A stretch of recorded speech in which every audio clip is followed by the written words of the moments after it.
நம்ம Ashwin sweets and snacks export பண்றதுக்கு 7373041434 மற்றும் www.ashwinsweets.com கான்டாக்ட் பண்ணுங்க. தலைநகர் சென்னையின் முக்கிய அரசு மருத்துவமனையான கீழ்ப்பாக்கம் அரசு மருத்துவமனைக்குள் புகுந்து மகப்பேறு பிரிவுக்கு அருகே ரவுடியை வெட்டி கொலை செய்த சம்பவம் அதிர்ச்சியை ஏற்படுத்தியிருக்கிறது.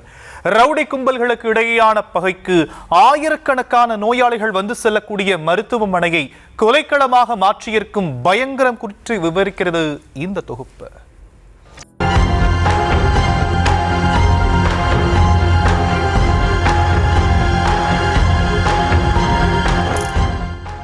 அரசு மருத்துவமனைக்குள் அறிவாளுடன் புகுந்து ரவுடியை கொலை செய்யும் அளவுக்கு ரவுடி கும்பல்களுக்கு துணிச்சல் வர முழு முதல் காரணமே போலீசின் அலட்சியம்தான். சென்னை கொளத்தூரைச் சேர்ந்த சரித்திர பதிவேடு குற்றவாளியான ஆதிகேசவன் மீது கொலை, அடிதடி உள்ளிட்ட 10க்கும் மேற்பட்ட வழக்குகள் இருக்கிறது.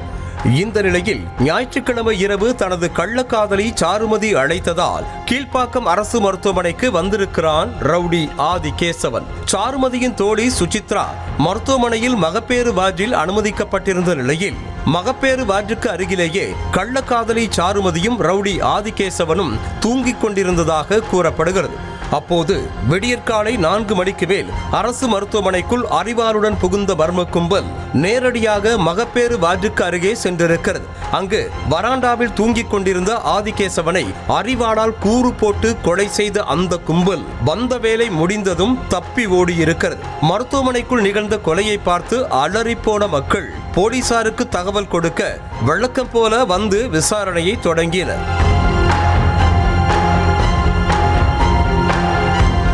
முதற்கட்ட விசாரணையில் ரவுடி ஆதிகேசவன் பிரபல ரவுடியான விக்கி என்ற அமாவாசையின் கூட்டாளி என்பதும் 2022ஆம் ஆண்டு கொளத்தூரில் வைத்து ரவுடி பழனி என்பவனை வெட்டி கொலை செய்த வழக்கில் ஆதிகேசவன் சிறைக்கு சென்றதும் தெரிய வந்திருக்கிறது. இந்த நிலையில் ரவுடி ஆதிகேசவன் கொலை வழக்கில் 8 பேர் கைது செய்யப்பட்டிருக்கின்றனர். கொலை செய்யப்பட்ட ஆதிகேசவனை காதலி சாருமதிதான் அரசு மருத்துவமனைக்கு வரவழைத்திருக்கிறார்.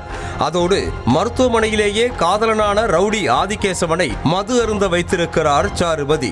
மது மயக்கத்தில் ரவுடி ஆதிகேசவன் அசந்து தூங்கிக் கொண்டிருந்த போதுதான் ரவுடி கும்பலும் வந்திருக்கிறது. தினமும் ஆயிரக்கணக்கான நோயாளிகள் வந்து செல்லும் இடமாக கீழ்ப்பாக்கம் அரசு மருத்துவமனை இருக்கிறது.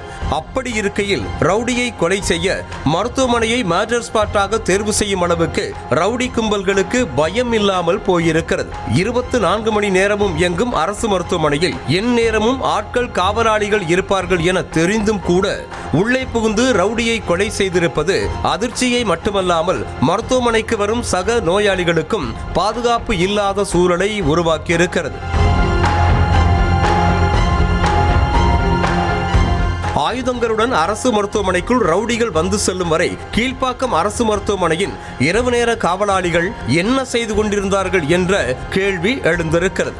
மேலும் கீழ்ப்பாக்கம் அரசு மருத்துவமனைக்குள்ளேயே புறக்காவல் நிலையமும் செயல்பட்டு வரும் நிலையில் இரவு பணியில் 2 காவலர்கள் இருந்ததாக கூறப்படுகிறது. ஆனாலும் ரவுடிகள் உள்ளே நுழைந்ததை யாருமே கண்டுபிடிக்க முடியாமல் போயிருப்பது அதிர்ச்சியை ஏற்படுத்துகிறது.